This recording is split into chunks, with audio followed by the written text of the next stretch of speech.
स्वागत है भगत सिंह जी के क्लास में। हम लोग देखेंगे एनटीपीसी के प्रीवियस ईयर क्वेश्चन पेपर।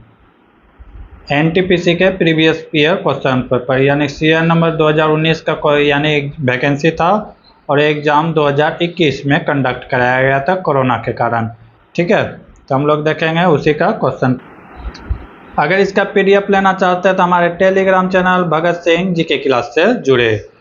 हम लोग देखेंगे आज का पहला क्वेश्चन। अगर ये डेट देखा जाए तो कब का है, 11/1/2021 के सेकेंड शिफ्ट के क्वेश्चन पेपर है, एनटीपीसी ग्रेजुएट लेवल के। ठीक है, तो हम लोग देखेंगे आज का पहला क्वेश्चन। पहला क्वेश्चन क्या कर रहा है, 4 संख्या में दी गई जिसमें से 3 किसी प्रकार से समान है और एक असंगत है, तो असंगत संख्या का चयन करें। ये 4 में से असंगत का चयन करना है। तो इसमें से देखा जाए तो 10 ही एक भाज्य संख्या है। 10 ही क्या है, भाज्य संख्या है। बाकी सब क्या है, अभाज्य संख्या है। 7 भी अभाज्य है, 5 भी अभाज्य है और 2 भी अभाज्य है। बहुत कोई 2 को भाज्य संख्या में रखते हैं, लेकिन भाज्य संख्या किसको कहते हैं, जिसको अभाज्य संख्या का परिभाषा क्या है, एक और स्वयं के सिवा किसी से भाग ना लगे अभाज्य। तो 2 में सिर्फ एक और खुद 2 से भाग लगता है। ठीक है, तो 2 क्या है, वो भाज्य संख्या है। तो यहाँ पे भाज्य संख्या की बात करें तो क्या है, 10, और 10 यहाँ पे क्या हो जाएगा, राइट आंसर हो जाएगा। अगला क्वेश्चन है, निम्नलिखित में कौन सा मरुस्थल भारत में स्थित नहीं है। क्वेश्चन क्या करा है ये भी देखना है, नहीं है, स्थित नहीं है।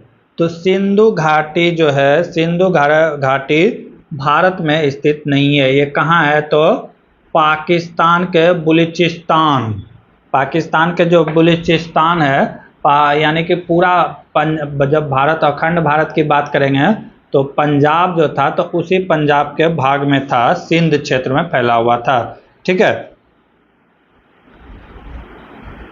और हाँ, थार मरुस्थल तो जान ही रहे हैं, भारत में फैला हुआ है, राजस्थान के भाग में। कच्छ गुजरात में स्थित है। ठीक है, ये मरुस्थल वही है, शीत मरुस्थल, जो आपका आ जाएगा किसमें, तो ये आ जाएगा यानी भारतीय उपमहाद्वीप के पश्चिम भाग पर स्थित है ये शीत मरुस्थल। अगला क्वेश्चन है, मैग्नीशियम के लिए प्रयुक्त प्रतीक क्या होता है, सिंबल क्या होगा।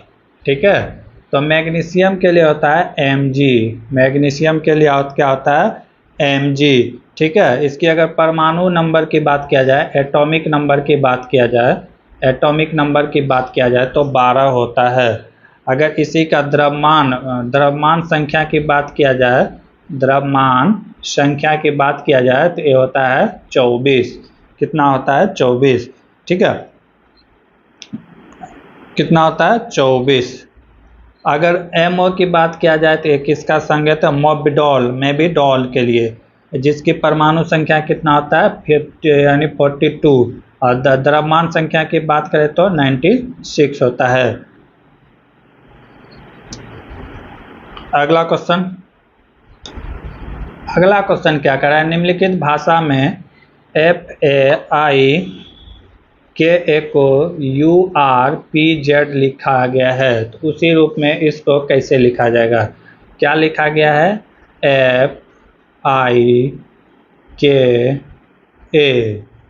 को क्या लिखा गया है, URPZ लिखा गया है। तो पूछ रहा है कि EHJ और Z को क्या लिखेंगे, तो इसमें क्या किया गया होगा, तो देखें तो ये अपोजिट डायरेक्शन में चला गया है। क्या चला गया है, अपोजिट डायरेक्शन में। जैसे F का उल्टा क्या होता है, U होता है, I का उल्टा होता है R, K का उल्टा होता है P, A का उल्टा होता है Z। तो ये सारा क्या है, वो विपरीत लिया गया है। तो हम भी कर देंगे, E का उल्टा क्या हो जाएगा, V हो जाएगा। H का उल्टा क्या हो जाता है, हाई स्कूल, HS। ठीक है, J का उल्टा क्या हो जाएगा, Q, Z का उल्टा क्या हो जाएगा, A। तो क्या हो जाएगा, VSQA। Option number A is the right answer. अगला क्वेश्चन है, विश्व मरुस्थल और सूखा रोकथाम दिवस किस दिन को मनाया जाता है। क्या करा है कि किस दिन को मनाया जाता है। अगर बात करें 22 अप्रैल को, तो 22 अप्रैल को हम लोग किस दिन में मनाते हैं? तो पृथ्वी दिवस के रूप में मनाते हैं। किसके रूप में मनाते हैं? तो पृथ्वी दिवस के रूप में मनाते हैं। 5 जून की बात करें तो 5 जून को पर्यावरण दिवस मनाते हैं। विश्व पर्यावरण दिवस के रूप में मनाते हैं। ठीक है। और 22 मई की बात करें तो 22 मई को क्या मनाते हैं? अंतर्राष्ट्रीय जैव विविधता दिवस। अंतर्राष्ट्रीय जैव विविधता दिवस। और तब बचा क्या है? एक 17 जून। तो 17 जून इसका क्या हो जाएगा? Right answer. 17 जून को क्या मनाते हैं? तो विश्व मरुस्थलीय और सूखा रोकथाम दिवस के रूप में मनाते हैं। इसी से रिलेटेड कुछ और देख लेते हैं। जैसे आर्द्र भूमि दिवस कब मनाया जाता है? तो 2 फरवरी को मनाया जाता है। ठीक है। अब विश्व वन दिवस की बात किया जाए तो 21 मार्च को मनाया जाता है। विश्व वन मार्च 21 दिवस। जल दिवस की बात किया जाए तो विश्व जल दिवस ये मनाया जाता है 22 मार्च को। ठीक है। ओजोन परत का संरक्षण दिवस देखा जाए तो यह 16 सितंबर को मनाया जाता है। अगला क्वेश्चन की ओर अगला क्वेश्चन है, एप्पल कंप्यूटर के सह संस्थापक कौन है? एप्पल कंप्यूटर के सह संस्थापक कौन है? तो इसका राइट आंसर होगा स्टीव जॉब। कौन है? Steve job. अगर पॉल एलन की बात करें और बिल गेट्स की बात करें तो इन दोनों मिलकर ने माइक्रोसॉफ्ट कंपनी की स्थापना किया था। पॉल एलन और बिल गेट्स मिलकर माइक्रोसॉफ्ट कंपनी की स्थापना किया गया था। चार्ल्स फ्लिंट की बात करें, अगर इसकी बात करें तो ये क्या किया था? तो IBM कंपनी की स्थापना किया था। IBM कंपनी क्या है? इसका फुल फॉर्म क्या है? International business machine. क्या है? इंटरनेशनल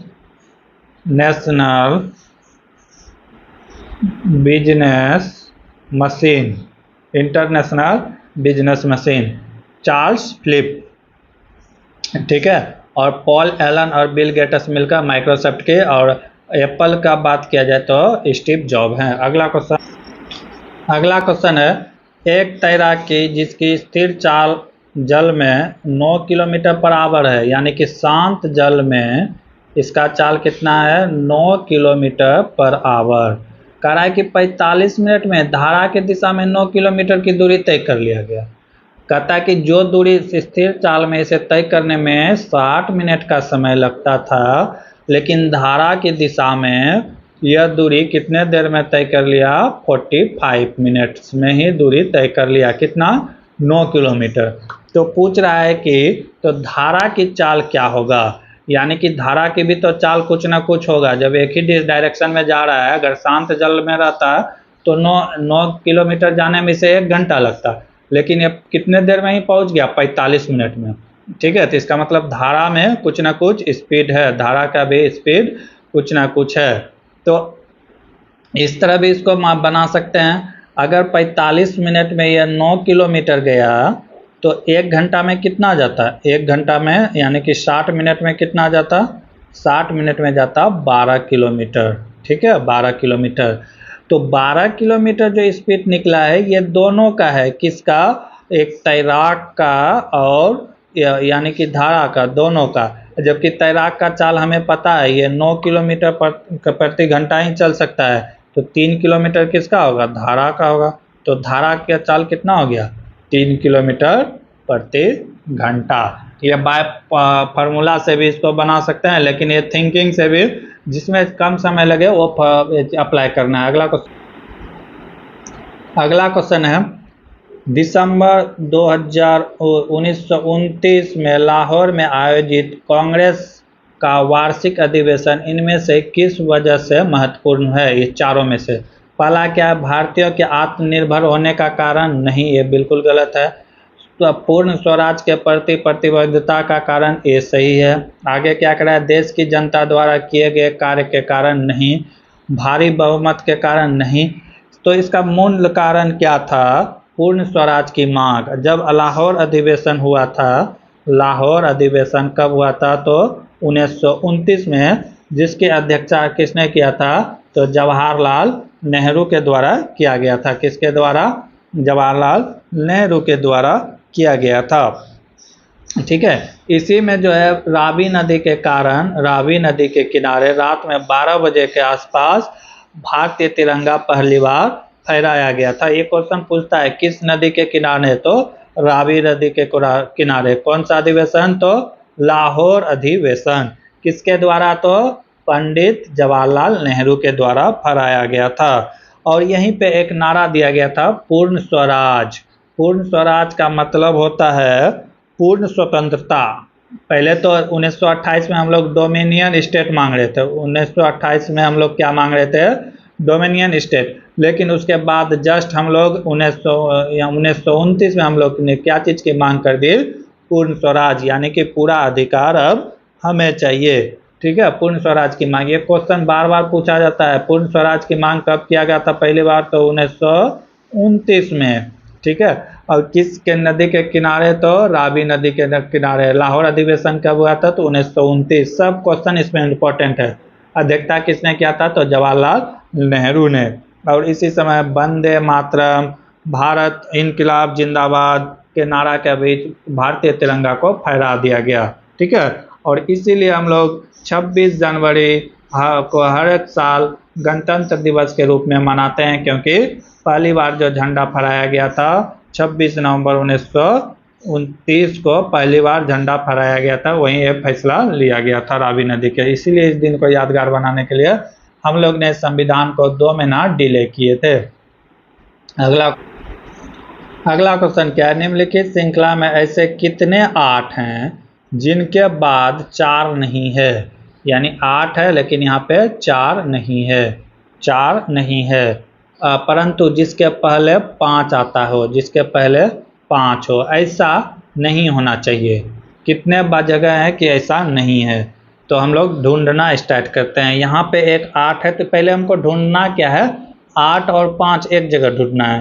तो 8 और 5 यहाँ एक जगह है, 8 और 5 और 8 यहाँ है, और कहाँ है? यहाँ पे भी है 5 और 8, और कहाँ पे है? यहाँ पे है, यहाँ पे है, और यहाँ पे। ये तो नहीं होगा। तो यहाँ पे देखें कि क्या क्या है? 5, 8 और 2 है, तो ये आ जाएगा। उसके बाद क्या है? 5, 8, 1, 5, 8, 1 सेकेंड वाला में, ये भी आ जाएगा। उसके बाद है 5, 8, 3, ये भी आ जाएगा। 5, 8, 3 ये वाला भी आ जाएगा। उसके बाद है 5, 8, 6, 5, 8, 6 ये भी आ जाएगा। उसके बाद है 5, 4, 8, 5, 8, 4 ये वाला नहीं आएगा, क्योंकि इसके बाद क्या है? 4 है। तो कितना हो गया? और एक बार कहाँ है? और एक यहाँ है 8, 5, 4, यानी कि टोटल कितने बार है? तो 5 बार है। कितने बार है टोटल? 5 बार। अगला क्वेश्चन है, अक्टूबर 2020 के अनुसार निम्नलिखित में कौन से विश्व धरोहर स्थल में शामिल नहीं है? यूनेस्को में कौन सा शामिल नहीं है? विश्व धरोहर वही है। तो इसमें अगर देखा जाए तो हवा महल को शामिल नहीं किया गया था 2020 तक। अगर बात किया जाए तो सूर्य मंदिर, ये भी शामिल है। एलिफेंटा की गुफा ये भी शामिल है। आगरा का किला ये भी शामिल है। 2020 तक भारत में 40 ऐसे धरोहर थे जो कि यूनेस्को में शामिल थे। ठीक है, उनमें से प्रमुख है, कुछ हम नाम बता देते हैं आप लोग को। जैसे आगरा का किला हो गया, आगरा का किला, एलिफेंटा की गुफा, सूर्य मंदिर हो गया, सांची की स्तूप, बौद्ध के स्तूप, ठीक है, एलोरा की गुफा, फतेहपुर सिकरी, हुमायूं का मकबरा, काजीरंगा राष्ट्रीय उद्यान, फिर हो जाएगा महाबौद्धिक मंदिर, कोणार्क मंदिर, सूर्य मंदिर। ये लगभग 40 ऐसे हैं जो कि यूनेस्को धरोहर में भारतीय शामिल हैं 2020 तक। अगला क्वेश्चन है, एक हॉल की लंबाई इसकी चौड़ाई से 7 मीटर अधिक है। 7 मीटर अधिक है। इसकी परिमाप 62 मीटर है। तो हॉल की लंबाई ज्ञात करें। हॉल की लंबाई क्या कहता है? ज्ञात करने के लिए कह रहा है कि एक हॉल की लंबाई चौड़ाई से 7 मीटर अधिक है। लंबाई पता नहीं है। लंबाई मान लिए x, चौड़ाई कितना है, विड्थ कितना दिया हुआ है, x + 7 दिया हुआ है। लेकिन होल का परिमाप दिया है, परिमाप दिया है कितना है, तो 62 मीटर। ठीक है, तो होल का परिमाप यानी कि होल क्या होता है, एक आयत की तरह होता है, तो आयत का परिमाप बराबर होता है, आयत का परिमाप बराबर होता है 2 गुना L इंटू बी। ठीक है, इसी का मान दिया हुआ है, कितना दिया हुआ है, 62। तो हम यहाँ पे सबका मान लग देंगे वृत्त।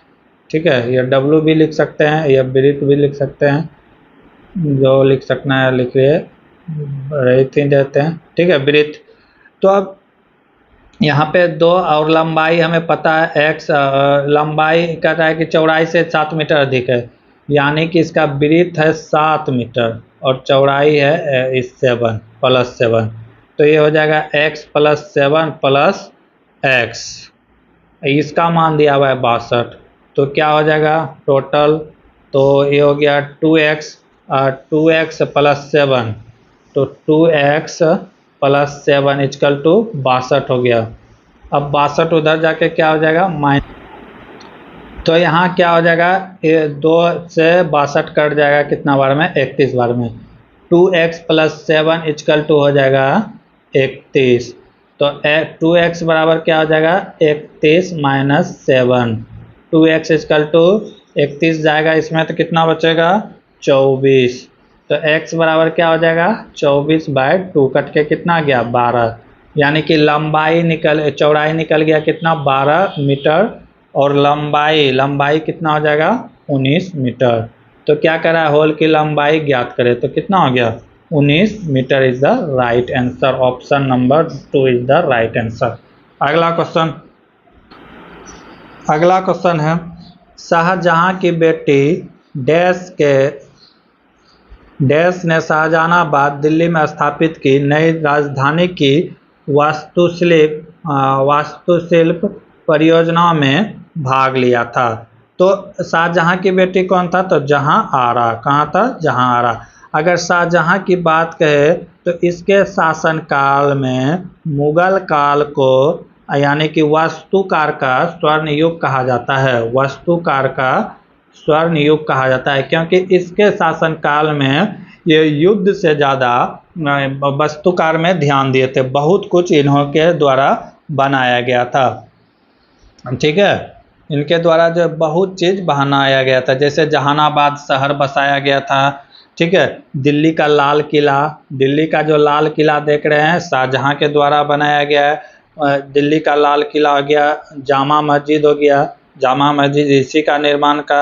आगरा का विश्व प्रसिद्ध ताजमहल जो देख रहे हैं, आगरा का विश्व मस्जिद ताजमहल अपने बीबी मुमताज के यादों में बनाया था। ठीक है, उसके बाद की बात करें तो आगरा में जो है दीवाने आस और दीवाने आम और दीवाने खास इसी के द्वारा बनाया गया था। मच्छी भवन भी शाहजहां के द्वारा बनाया गया था।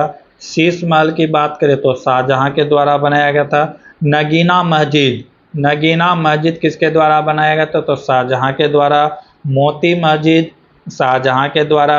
जामा मस्जिद शाहजहां के द्वारा निर्माण कराया गया था। यानी कि ये सारा जितने भी इसके पास धन दौलत है ये भवन निर्माण कराने में ही लगा दिए। एक हिसाब से ठीक भी है, क्योंकि अभी भारत का बहुत बड़ा जो है पैसा का स्रोत बना हुआ है, ताजमहल हो गया, लाल किला हो गया, क्योंकि विदेशियों लोग आते हैं इनको देखने के लिए। तो एक तरह से ठीक भी था, वर्तमान भारत में इनकम का सोर्स है। अगला क्वेश्चन है, दिए गए व्यंजक का मान ज्ञात करें। 6 + 4 × 10 / 2 - 6। ये यानी कि हम लोग जानते हैं बौद्धमास लगेगा, तो पहले इसमें क्या होता है भाग का काम होता है, तो इसको भाग दे देंगे, कितना हो गया 5।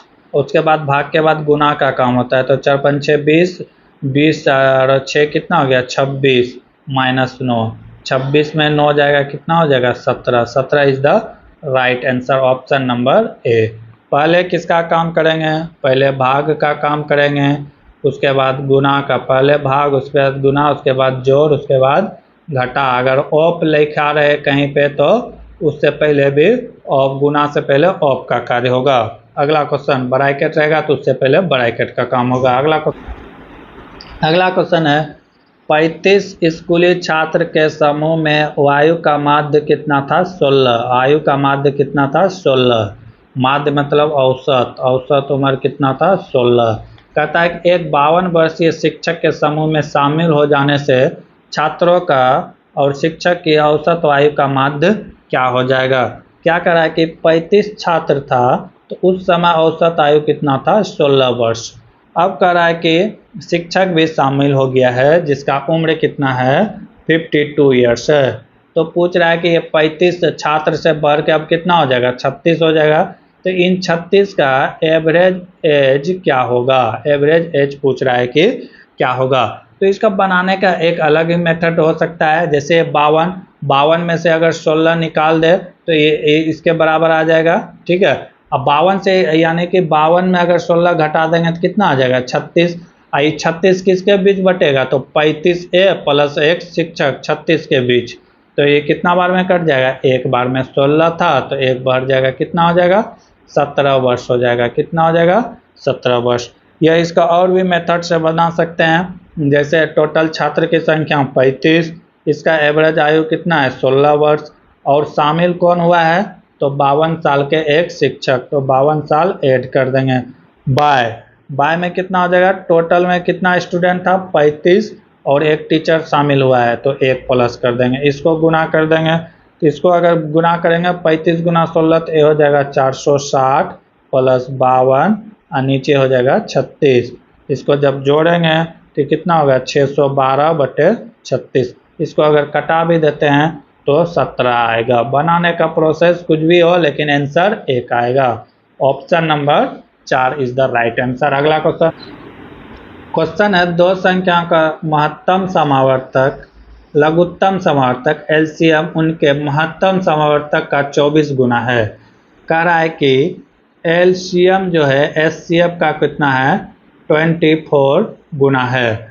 उनके महत्तम समावर्तक और लघुत्तम समावर्तक का योगफल यानी कि एलसीएम प्लस एचसीएफ का वैल्यू दिया हुआ है 750। तो उन संख्याओं में से एक संख्या 90 है, मान लेते हैं कोई संख्या ए बी था तो ए कह रहा है कि 90 है तो बी पूछ रहा है कि क्या होगा। ठीक है, अच्छा सवाल है।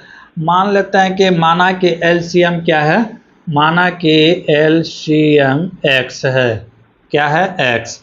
तो क्या कहते हैं एलसीएम क्या है एलसीएम 24 गुना है ना, तो इसको मान लेते हैं एचसीएफ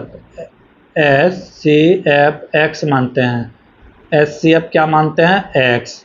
तो एलसीएम क्या हो जाएगा, एलसीएम हो जाएगा 24x क्योंकि कह रहा है 24 गुना है, सवाल में कह रहा है क्या है 24 गुना है।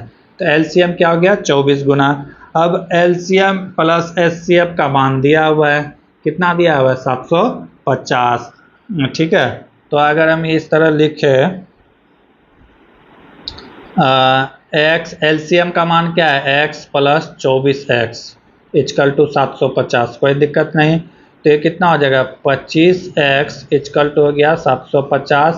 तो x बराबर कितना हो जाएगा 750 बटे 25।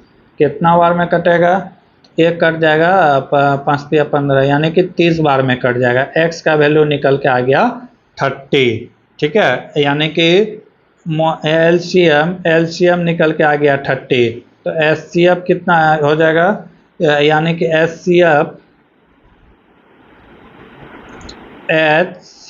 निकल के आ गया 30। तो एलसीएम क्या हो जाएगा, एलसीएम हो जाएगा 30। एलसीएम हो जाएगा तो यानी इतना, तो इसको निकाल सकते हैं। ये क्या हो जाएगा इतना हो गया। तो एचसीएफ निकाल सकते हैं 24x है तो ये क्या हो जाएगा 24 गुना 30 कितना हो गया 720। 720 निकल के आ गया एलसीएम। अब संख्या एक संख्या 90 है तो दूसरी संख्या क्या होगा। तो एलसीएम एचसीएफ दोनों पता चल गया तो कैसे निकलते थे, पहली संख्या गुना दूसरी संख्या बराबर एलसीएम इंटू एचसीएफ। ठीक है, पहली संख्या हमें पता है 90, दूसरी संख्या हमको चाहिए b।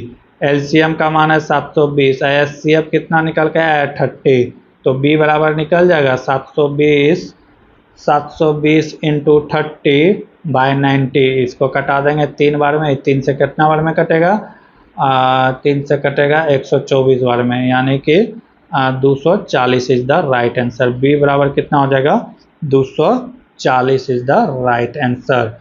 सवाल में कुछ नहीं था, बस थोड़ा सा ध्यान केंद्रित करना था कि कैसे क्या करना था। जहां समझ में नहीं आया आप कमेंट कर सकते हैं। अगला क्वेश्चन है, एशिया का सबसे बड़ा उद्यान इंदिरा गांधी मेमोरियल टूलिप्स उद्यान किस शहर में स्थित है।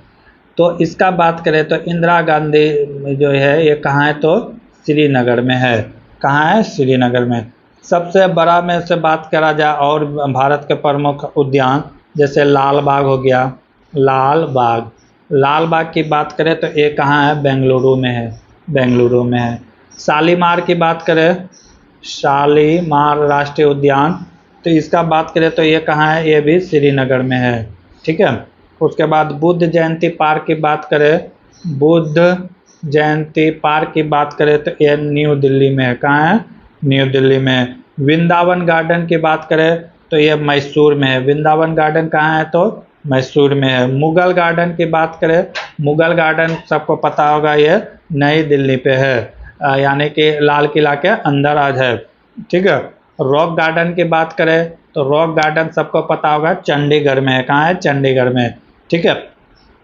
उसके बाद निशांत बाग की बात करें, निशांत बाग की बात करें तो ये कहाँ है, ये भी श्रीनगर में है। सिकंदर बाग की बात करें तो ये कहाँ है, लखनऊ में है, लखनऊ में। अल्फ्रेड पार्क की बात करें तो ये इलाहाबाद में है। कहाँ है, इलाहाबाद में। यहीं पे जो है किन्होंने आत्महत्या कर ली थी, तो नाम याद है कि नहीं, चंद्रशेखर आज़ाद ने खुद को गोली मार लिया था इलाहाबाद के पार्क में ही। ठीक है। आगे का क्वेश्चन हम लोग देखेंगे अगले क्लास में। तब तक के लिए जय हिंद, जय भारत।